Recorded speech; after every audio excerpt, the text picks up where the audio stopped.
Okay, are we streaming? I can't check my computers. Click the play button here. No.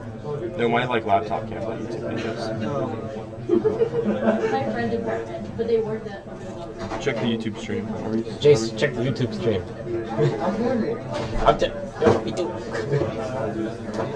I'm just gonna check on my phone real fast.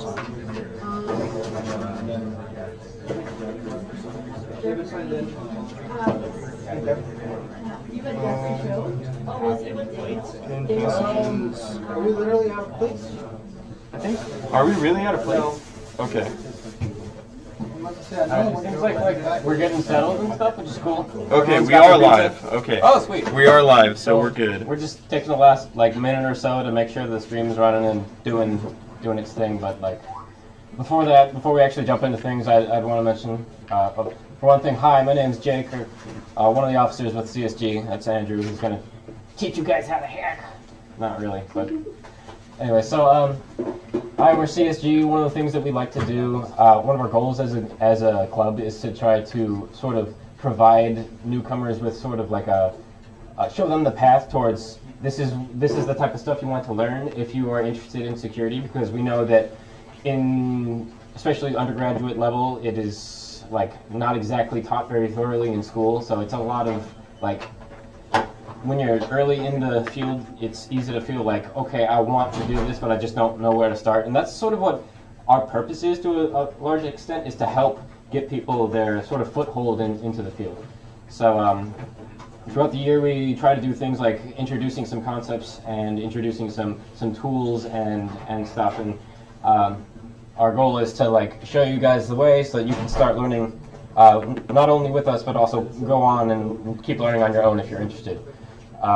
So we have previous years of presentations and stuff on our website. Is that up? Right? Yeah. So if you go to our website, there's a ton of links to our previous posts and slides that we made. And if you go to our YouTube channel, which is where we're streaming to now, which is why we took so long to set up, you can watch some of the videos we previously made. If you go to our Discord, which is that link. If you want to type it, I'll leave it up for a while, but it's also on our website. Then you can join the Discord, and our YouTube channel and the website and everything are on there.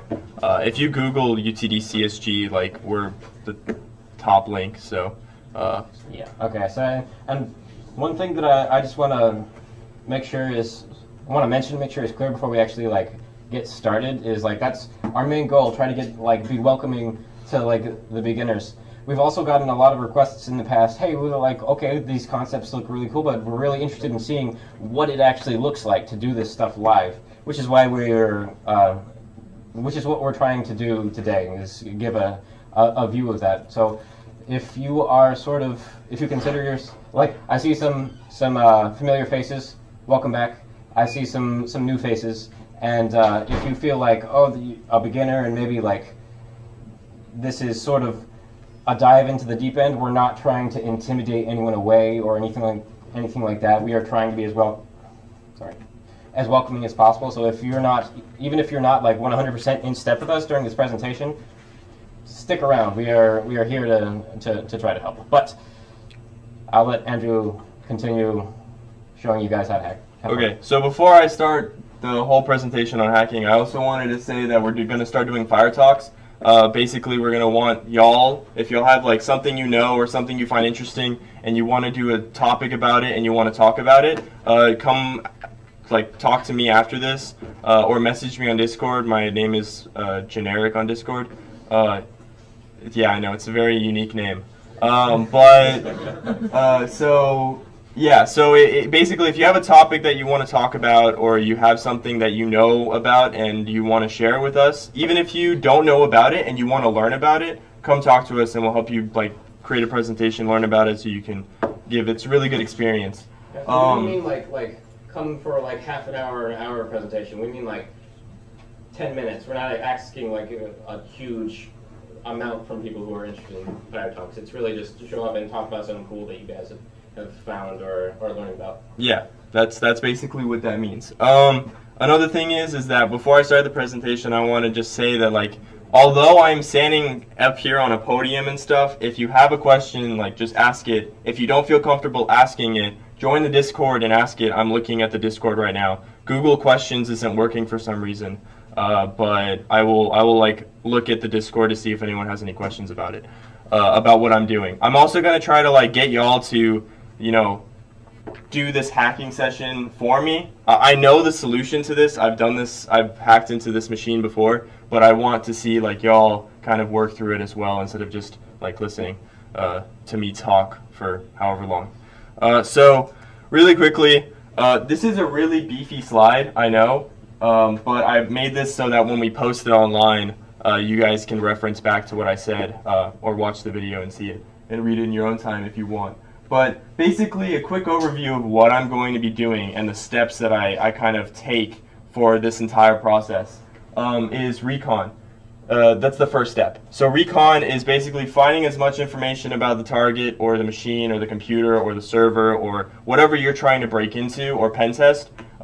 It's finding any information that's publicly available that you don't have to interface with the machine itself. So using Google, using Facebook, using LinkedIn, using Shodan.io, any kind of tool like that is basically what you want to try to do.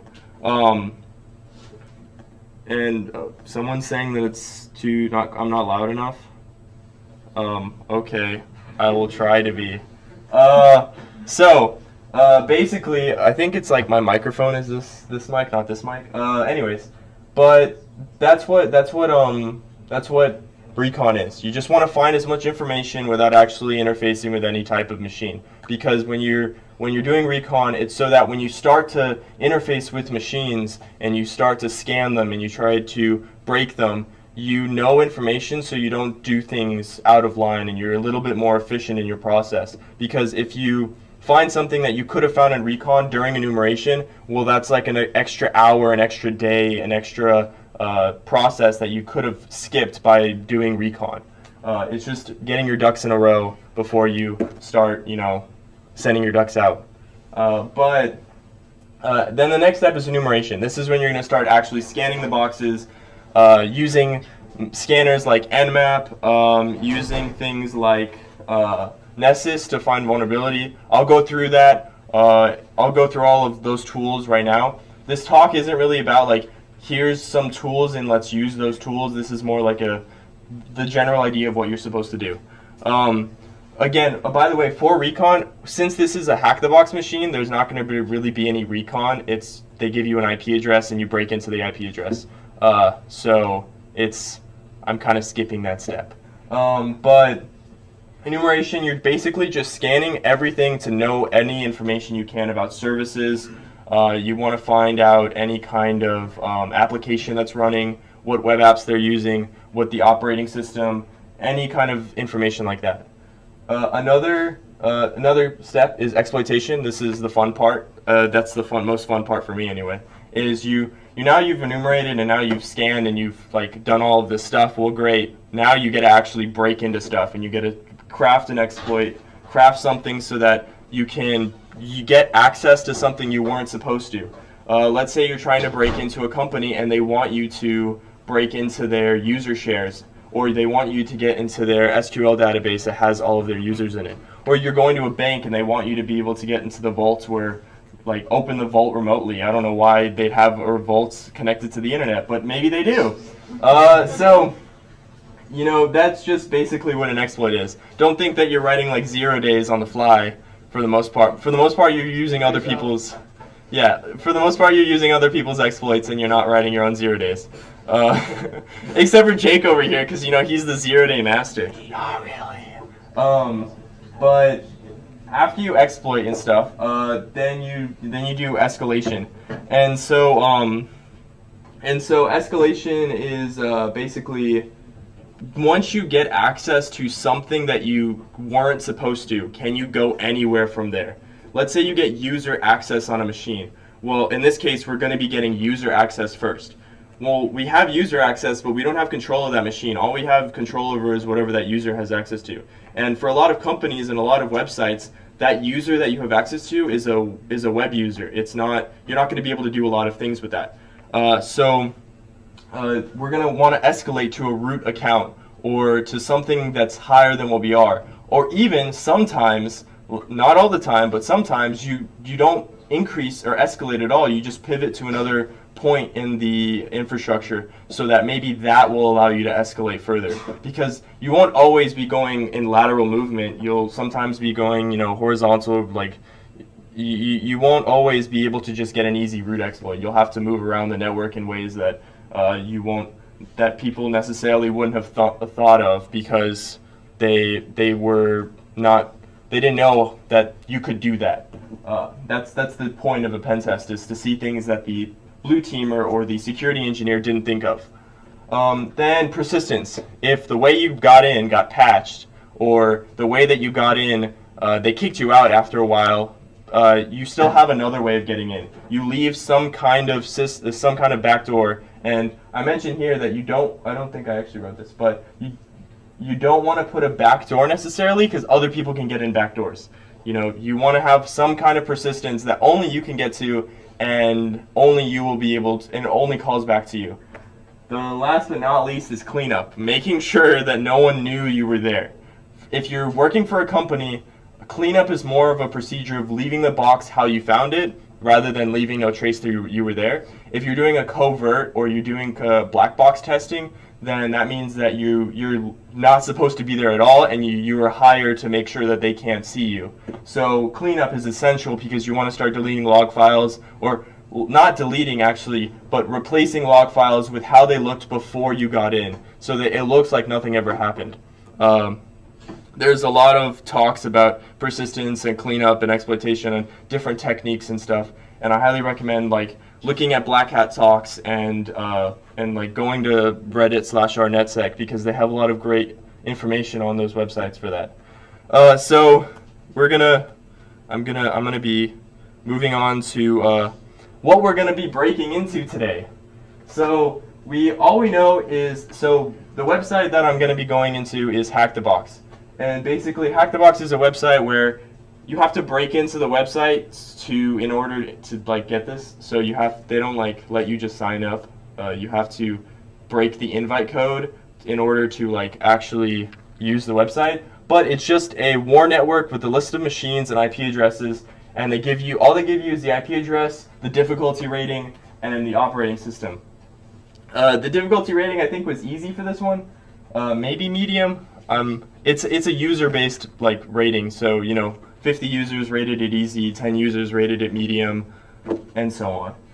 But all we know is it's a Linux operating system, which is the best operating system. So yeah. So that's our recon for now. So enumeration. We're gonna go on to enumeration because I promise I'll get to actually typing on the terminal and look like Mr. Robot in a second. So once we've done our recon, that was our recon for this time. We have a couple of different ways of things we need to do after that. So we have our IP address, and we can start scanning it with Nmap, Nessus, web server. If it has a web server, we want to use GoBuster, Nikto, or WPScan. WPScan only works for WordPress. For some reason, some people think that it's just a general tool to use for any website. It only works for WordPress. Nikto works for every website. Not very well, but Yeah, not very well, and it doesn't give you that much information. But sometimes it gives you that golden cookie that you need, or the golden ticket. And GoBuster is directory busting. So let's say you have a website and you want to enumerate every single directory and every single web page that you can go to on that website. GoBuster basically is a brute forcing tool that lets you run through a word list and hit every single one of these directories to see which one it comes back with a response. Not necessarily the response you want. Sometimes you have access denied, but you still know that that is a place that you can go to. So you'll get admin portals, you'll get information that you don't necessarily see just by going to the initial web page, because not every website was built for you to go to every single link. So with that being said, I'm going to go to my Kali box. This is just a Kali 2018.2. I think that's like the latest one. And I'm going to open up a terminal. People in the back, tell me when you can see this. Can you see it? Okay, cool. Do you want me to increase the size still? Okay. Is that good? We're gonna be typing small commands in this prompt, ladies and gentlemen. Okay. So with that being said, we have the IP address, which is actually, let me quickly do something. Let me open VPN. So in order to access this war network, you have to connect to a VPN. So when you create an account, you'll get a VPN file, and so that way you'll be able to connect to this network. So let me just make sure I'm on this network and not on the UTD network, because I did that one time and they weren't happy. So I'm on the war network. I can ping the machine. Does anyone want to tell me, because this is going to be an interactive hacking session, I'm not going to just sit here and do it all for y'all. So what should I do first? I have an IP address and I've done recon. You want me to nmap? I got you, fam. So I'm going to nmap. And so there's a lot of different things you can do with nmap. You can even exploit with nmap. What's nmap? Oh yeah. I should say that. Nmap, it stands for network. By the way, if you don't know something, just yell it at me and I'll explain like that. No one will judge you, and if someone does, they can take it out with me. So Nmap is a network mapping tool, and it basically allows you to scan a network for a network with a range of IP addresses. You can give it a seeder, which a seeder is just a range of IP addresses in layman's terms. But you can scan for services.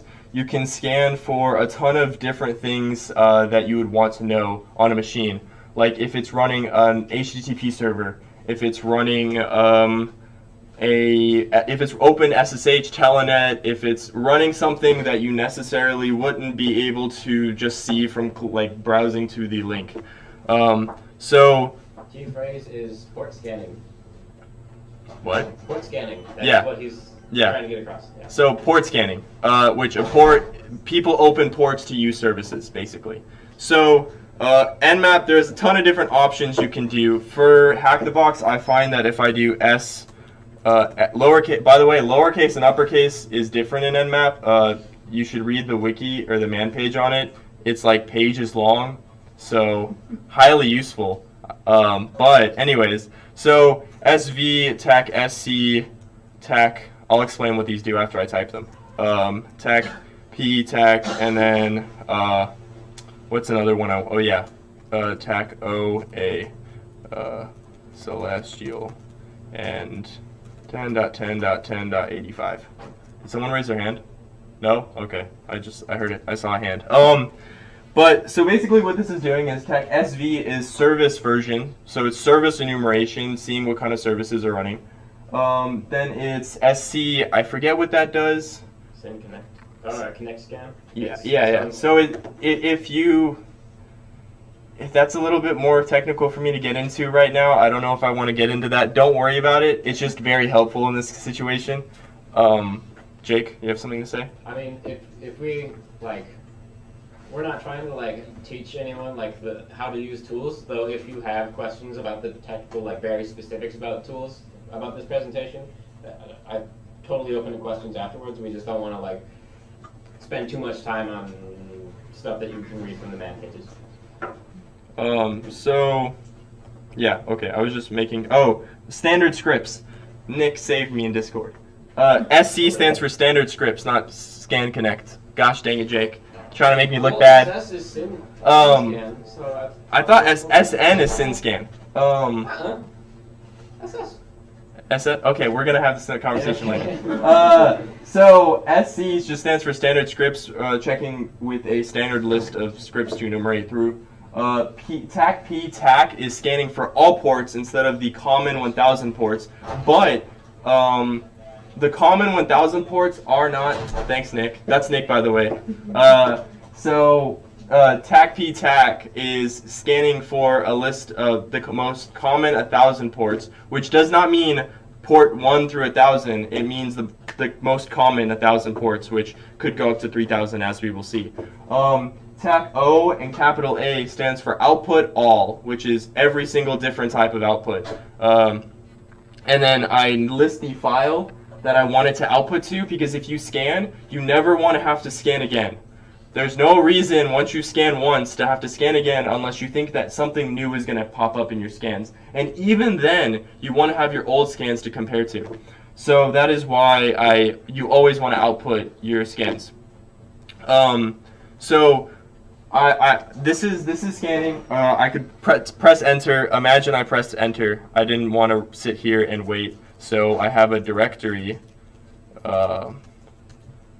celestial. And if I cat my celestial.nmap, this is the nmap output. Can anyone read this to me? Like, does anyone know what this means? Yeah? Oh, no, not you, Nick. Henry, do you want to say? Okay. It says port 3000 is open. And there's a service called, there's an HTTP service. And we're using something called Node.js. Okay, so he basically read everything I would have read off of this. It's like very simple. It pulls up, a pretty good. If you have more services, it'll just put them all on the list. And so this is what you would see from an nmap scan. I could run Nessus, but for this sake, Nessus is kind of a higher level, or not a higher level, but it's more of a vulnerability scanning tool, not a network scanning tool, which means it'll show you things you can exploit instead of just giving you ports that you can go to. Yeah. So I know for the sake of the exercise, like port scanning is obviously going to work, right? Yeah. But in the event that we're doing something with a black box, right? Yeah. Down the road, what if they have some IDS or something that's going to detect your port scan? Obviously, you can't ping all the ports. So what would you do? So that is a great question. And, like a lot of different people have different answers to this, and a lot of people will have different solutions to this. And Jake seems like he has something to say too, so.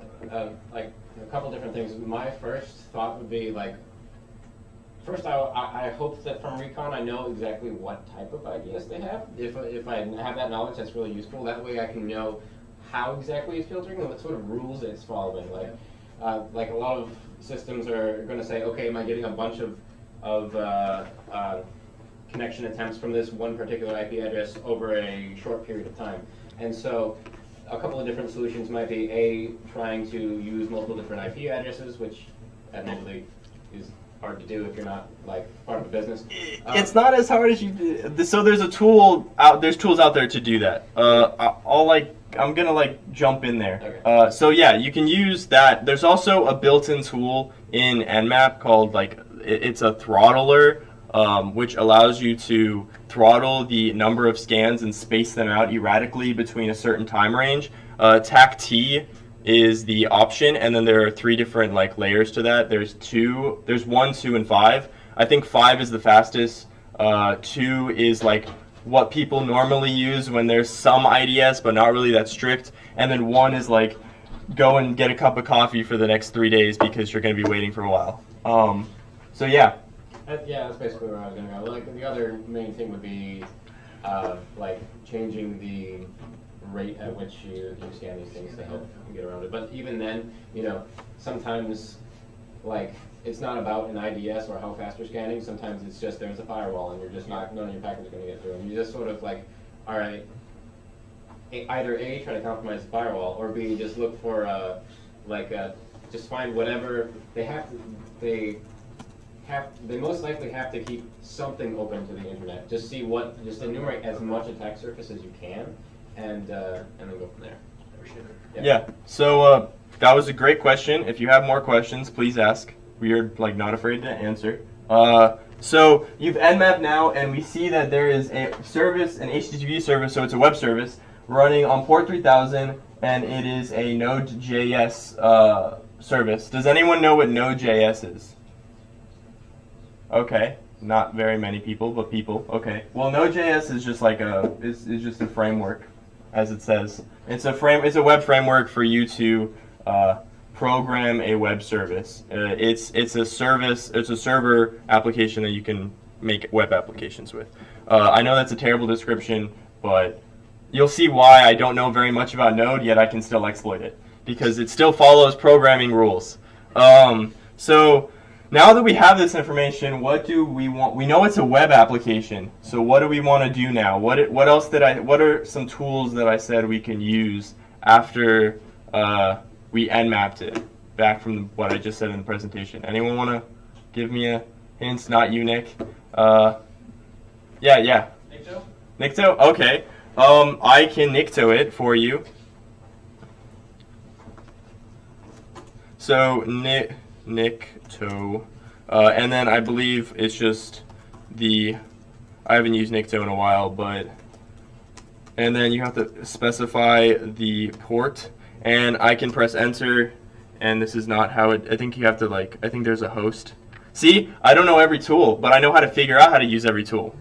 There's a difference. So, attack host. Okay, so I can just do attack host equals. There you go. So that's going to run. And we get a spill of information that looks somewhat helpful, not really at all. As Jake said, Nikto can often not ever be useful. But sometimes it can be. I have yet to have that occur. I've had it helpful. Oh, you've had it helpful? Yeah, it finds default admin pages really well. Oh, okay. No Buster well. Oh, okay. So if you want to find default admin pages, but in this case, I'm going to stop this because I know the solution and I know this isn't going to help us. What is the thing that we know it's a web service, right? And, we know it's a web service. What is something we want to do when it's a web service? We haven't done this yet. We have an IP address, a port, and it's a web service. Open it up. We want to curl it? Are you sure we want to curl it? Henry, I know you said the right answer, but I want to see if anyone else says it. Just open it in the browser. There you go. So we want to just open it in the browser. Yeah, it's very simple to forget. Because I have the caching, it opened it up in a browser for me, and it says, "Hey dummy, 2 plus 2 is 22." That's not right, but is it? Think about it. Is 2 plus 2 22? Totally. Yeah. So we have this information, right? And we know it's a web application. And I didn't mention this in the slide because this is more a niche, or not niche, but this is more of a specific tool that you would use for web application testing. What do we want to do now that we have this page? And if you were in the Discord, I kind of said this for the Hack the Box link. What do we want to view? What information do we want to look on this page that we can't see already? Inspect elements. That is I believe that is a good idea. So we can inspect elements, and there's not much here. There's not much on the HTML page. We can go to the console, but we're not going to see much there. But yeah, the network option. Who said that? Plus 10 points for Henry. So we can. Oh, I have. So we can see in here that we don't get as much information as we'd like. So what should we do now? We should open up. I didn't say this in the slide, so I'm not going to ask y'all to know this. But we should open up Burp Suite. Burp Suite is a tool that lets us manipulate web traffic so that we can send it information and see what information it sends us back in the rawest form, and we can kind of create a payload and an exploit based off of that. So if you have Kali, it works out of the box. If you don't have Kali, good luck installing it. It works somewhat in Windows. It's just Java. Should work. It works somewhat in Windows. Yeah. I've had okay experience with it working in Windows. Windows doesn't like to give up its networking features very easily. So if we go to the, I think if we go here and we reload the page, we can see over here that we can forward traffic, and we can see the next request. So we forward the traffic, and 404. Oh, that's wonderful. There we go. This is what it's supposed to say. Sometimes a 404 is because, it's not happy with us. That's okay. Don't get deterred. Just keep going. By the famous words of Dory. So we have this like long profile string, right? Does anyone know what that looks like? If you know, like, It's JSON. it's JSON. JSON string. In what format In though? base64. There you go, Henry. So what's it called? So, by the way, he's the president of the assembly club or the assembly group. We'll do a shout out at the end. So if we copy this in, like, first of all, we want to constantly replay this attack, right? Because we don't always want to have to refresh the page, and it's just kind of tedious. We don't want to keep doing that. So we can send action, and we can send this to repeater. And when we send this to repeater, we can just hit go, and it sends it off and gives us a response, and we can see the response there. Can y'all in the back see this? So, no? Oh, I'm sorry. Y'all should have said something. My fault. Is Control Plus a thing in this? No. It's Java. It doesn't like that. I don't know if I can increase the size of this. View.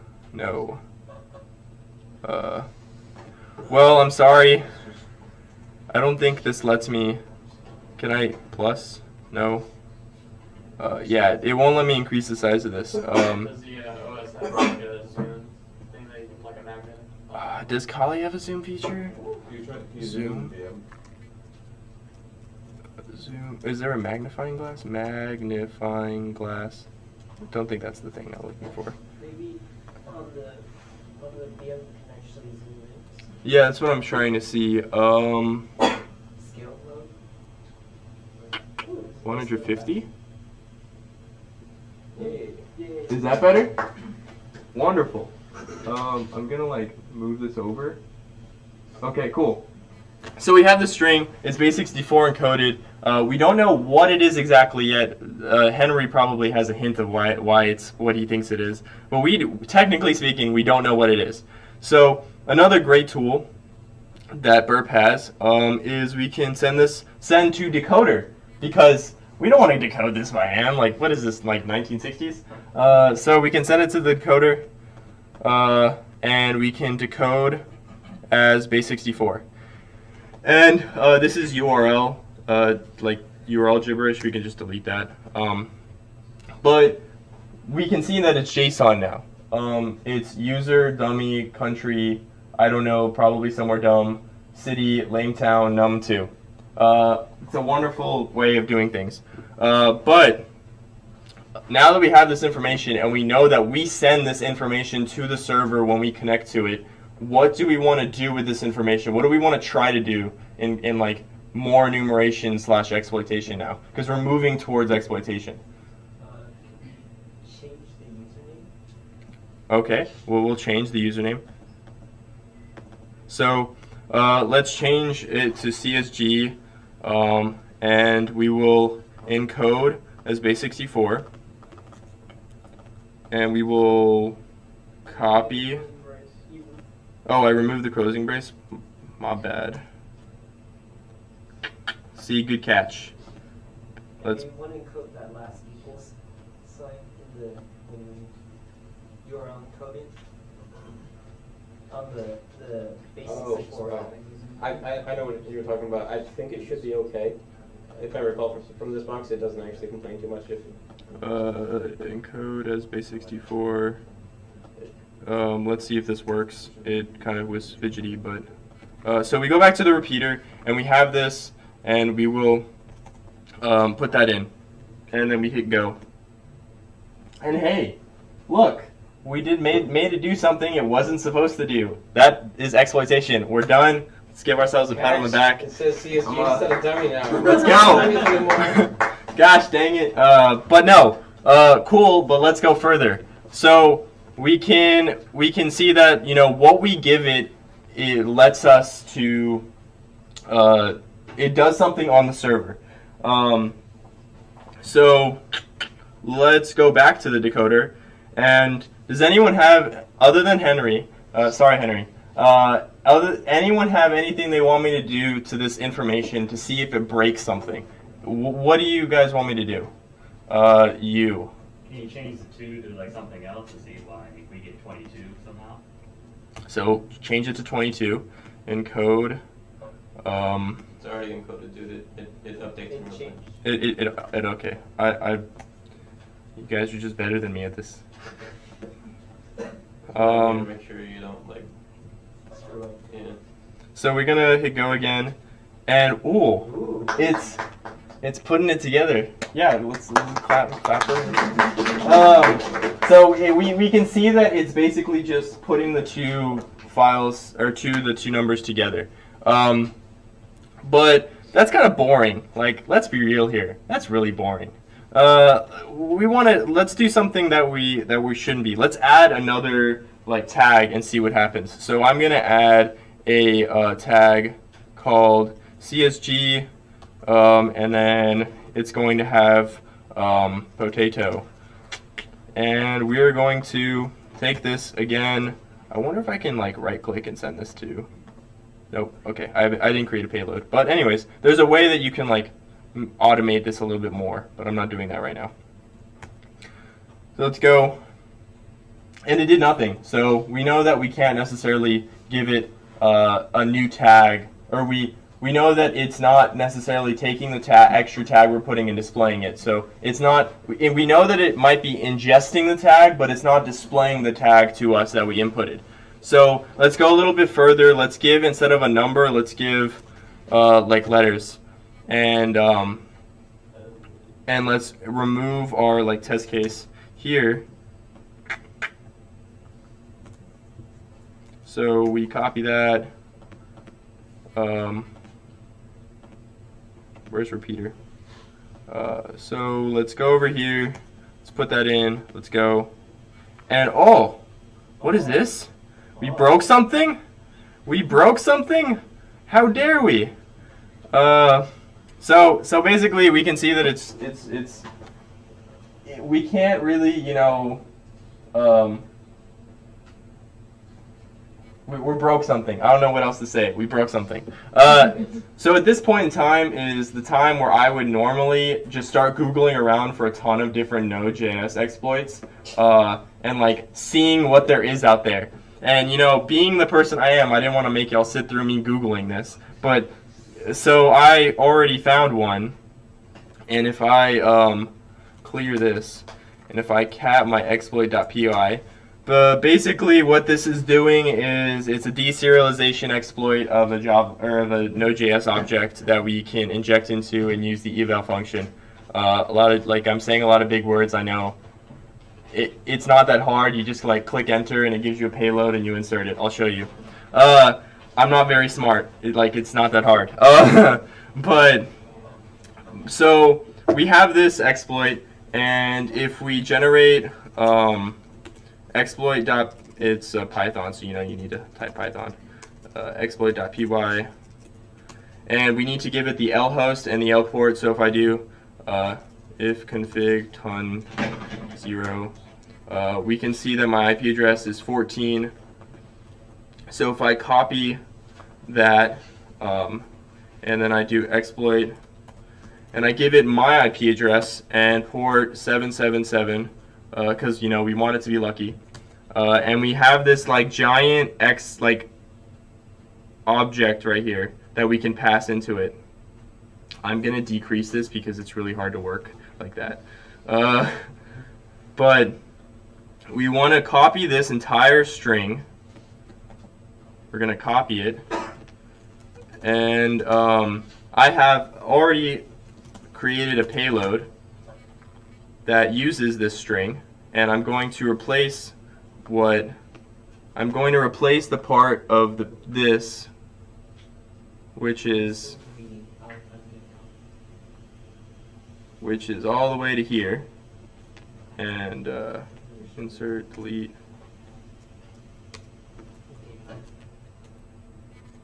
Oh gosh dang it. But let me. This is the part where Nick says this is why you use Emacs and not Vim joke. There's a giant debate on that. So I like legit just did this earlier and it worked fine. Jace can be my vouch. I don't think so. Gosh dang it, Chase.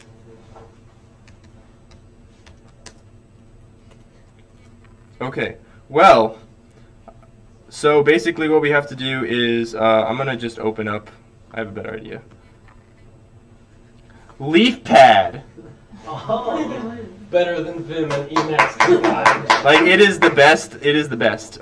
So, I'm going to go into here and open my payload up. Maybe this is easier for y'all to read too, so that y'all don't have a hard time reading.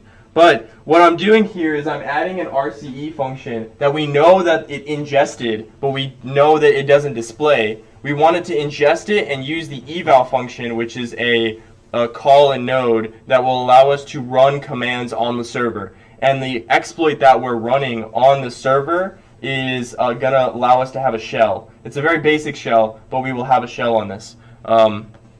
So if I remove what I was trying to remove earlier,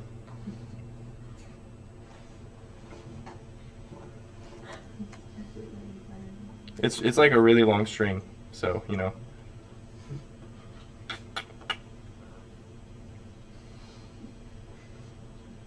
Don't freeze. I'm streaming, running a VM, and like doing a ton of stuff, so I would imagine I would like it not to freeze. Let's go back. Running Kali on the VM. Yeah, I'm running Kali on a VM. There's if you want more information on that, it's basically I'm running VirtualBox. Why is it? We'll do it at the end.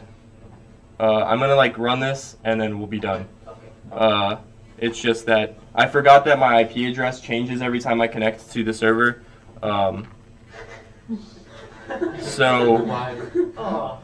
So basically I had crafted this exploit, right? And I was like, oh, I'll just run it whenever I get here. And then I forgot that once I plug in, I'm going to have a different IP address. You know, because smart me. If only you wrote your own payloads. What? If only you wrote your own payloads. Nick. You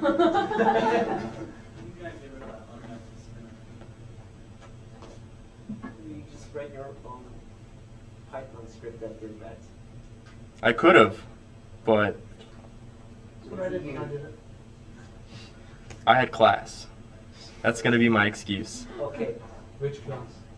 I had operating systems. Okay. Disgusting. Yeah. I think someone's in my Osborne operating system class. Do you want me to blab and like fill in time while you come? Yeah, if you want to, Okay. actually, you plug his thing while I do this I'll let because. Henry plug it up. Okay. Hi, everyone. I'm Henry. I'm the president of a new club called the Assembly Group, and we're actually going to be meeting right after this. In like 8 minutes. Yeah. So I mean, you can come late, but we welcome you there.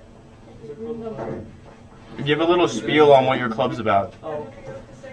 I'm the vice president, by the way. I don't know how it happened. Okay. Listen to Henry. Henry's gonna say something. Yeah. So we're going to be learning some basic stuff about assembly, and then I might also show you some interesting stuff you can do in assembly. So I think today I was going to also do like a exploit and show you that it's something that you can, if you know assembly, it's something you can be able to work out and exploit. Assembly stuff is extra relevant to security because a lot, like especially if you're into like the binary exploitation field of security, you're gonna have to know reverse engineering, which is gonna have a lot to do with assembly. So if that seems like a field that you would be interested in, highly recommend. Yeah, remember. Oh, and we're going to be in ECSS 4.910. So it's kind of a little bit far, a little bit of a walk. But yeah. Okay. Are you good, or should I like fill in some more time? No, I'm loading up the web browser, my dude, or burp to like do this. Yeah. So I like, see you later, man. So I've crafted this and I'm gonna copy and paste it in here. And basically what this is gonna do is it's going to run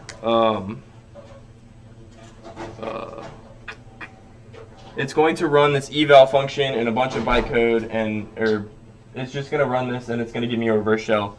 I'm going to encode this as base64, and I'm going to copy that. I'm going to put it in the repeater. It's going to be a very long string. And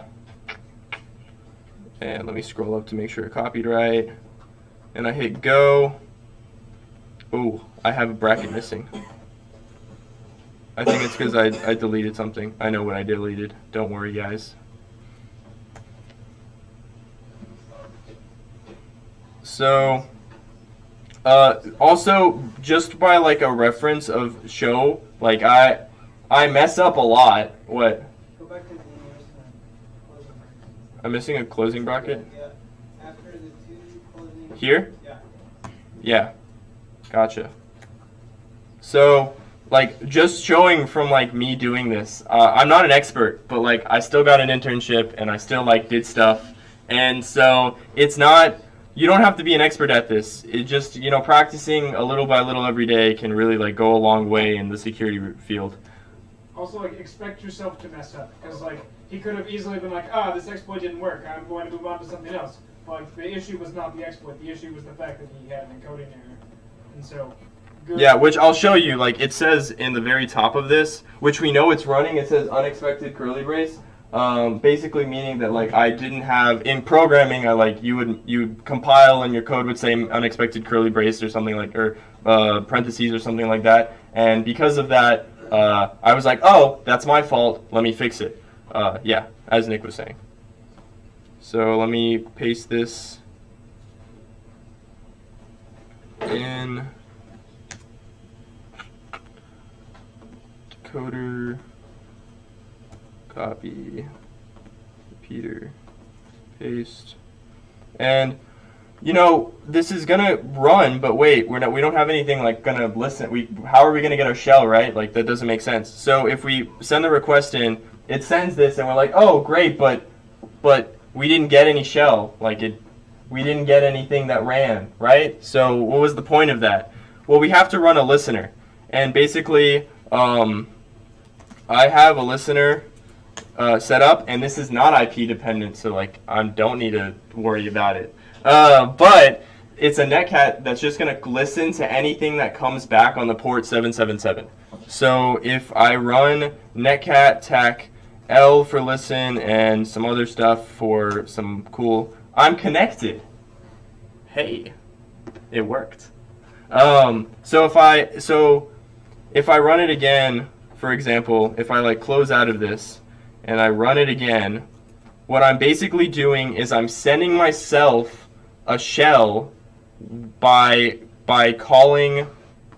I'm sending myself a shell because it allows me to send it code remotely. That is what a remote code execution is. Does anyone have? I know it might be like a bit complicated to know at first. Does anyone have any questions about why this is working or how this is working? No? Yeah? Can you put the exploit you used into the Discord? Yeah. I'll put everything on the Discord after this. So if I run netcat again, I'm sending myself constantly a shell back, or sending myself information on port 777 because the exploit allowed me to run code on the server. And now I can just hit this and wait, and it connected back to me. And if I do who am I? Oh, not who am I. There you go. I am Sun. Which, if I go to another terminal and I look, who am I? I'm root, because I'm root on my own machine, whereas here I am Sun. So if I do an ls, I can see a bunch of stuff, and this is where I would want to do a privesc. So there are a lot of things you can do, like Linux-enum, like linenum, which is a script that runs through a ton of information you'd want to look at in a Linux environment. But for this case, I know exactly what we need to do. Does anyone have an idea of what we would want to do to get root access? Before we move on to the professor, can I say something about the exploit that we use to get user access? Go ahead. Okay. So right now, as you guys can see, yay, we have a shell. We are a user on somebody else's machine. We totally hacked it, you know. But something I just wanted to mention is the route to exploit something. There's oftentimes multiple different ways to do this. For example, you might have like with that particular web exploit, you could also have early on read some of the internal server errors are pretty verbose, and they make mention of where the eval statement is being called, and from there, you could have this other script to put together a nice payload for you, or you could sort of ad lib it and try to fit an eval statement within the just write it yourself.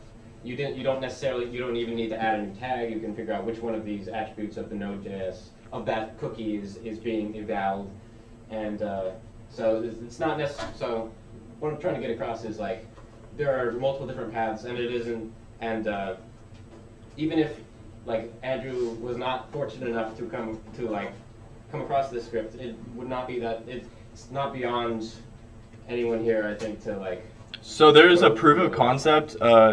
To add on what he's saying, there's a proof of concept for this exploit that just gives you a one-liner that lets you run single commands inside of. And basically, what that Python script that I had is doing is just giving me a reverse shell rather than running a single command.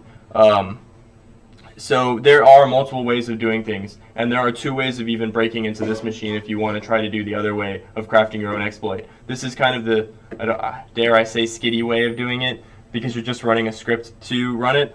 But you would want to, if you want to learn, I'd highly recommend crafting your own exploit. Just writing some Python to generate that piece of information based off of what you give it. It's really good to learn, how to write your own stuff, especially when you're doing this on a job basis.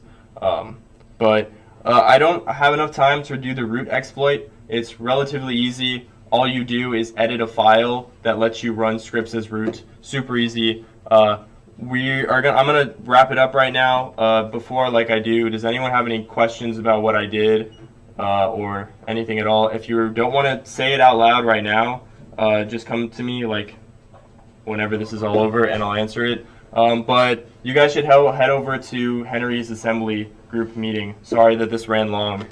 Yeah. And we also have the handouts for but it will be posted on the Discord. Oh, and also, if any of y'all have done ActiveBox and you've done a retired box and you want to stream it, hit us up, because we'd love to have people stream their write-up for a box on our channel if you want. and for those who want, highly recommend